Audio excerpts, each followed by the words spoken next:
ক্যান্টনমেন্টের ভেতর military police বা এমপি মানেই হচ্ছে শৃঙ্খলা আর নিরাপত্তার প্রতীক, যেখানে খোদ উচ্চ পদস্থ সেনা কর্মকর্তারাও নিয়ম মানতে সদা সতর্ক থাকেন। কোন দলের স্যার? বুঝতে পারছি স্যার, আমাদের ক্যান্টনমেন্টের নিরাপত্তার সাথে ক্যান্টনমেন্টের গান নিয়ে অথচ আসন্ন নির্বাচনে এক প্রার্থী গানম্যান নিয়ে ঢুকে ডিউটিরত মিলিটারি পুলিশের সাথে যা করলেন তা কেবল ক্ষমতার দম্ভ নয়, চরম ধৃষ্টতা। সেই সেনা সদস্য যে পরিমাণ পেশাদারিত্ব দেখিয়েছেন তা সত্যিই বিরল। তবে এই স্পর্ধা একদিনে আসেনি।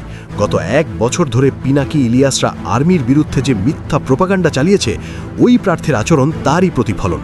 তাদের লক্ষ্য খুব সুগভীর, দেশের শেষ ভরসার সেনাবাহিনী আর জনগণকে মুখোমুখি দাঁড় করিয়ে দেওয়া, ঠিক যেটা ইন্ডিয়া চায়, যেন সংকটে বাংলাদেশকে বাঁচানোর কেউ না থাকে। ক্যান্টনমেন্টে এসে ক্ষমতা দেখানো কেবল শৃঙ্খলা ভঙ্গ নয়, এটি একটি পরিকল্পিত ন্যারেটিভ যুদ্ধের অংশ, দেশ আর সেনাবাহিনীর ঐক্য নষ্ট করার চক্রান্ত। উনি আইন ভাঙার জাস্টিফিকেশন দিচ্ছেন আর্মি নাকি দেশ ধ্বংস করছে।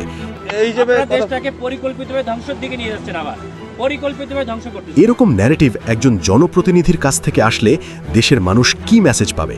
একজন জনপ্রতিনিধি নির্বাচিত হওয়ার আগেই এরকম দম্ভ দেখালে নির্বাচিত হয়ে দেশের গুরুত্বপূর্ণ প্রতিষ্ঠানগুলোর প্রতি তার আচরণ কেমন হবে তা সত্যিই ভাববার বিষয়।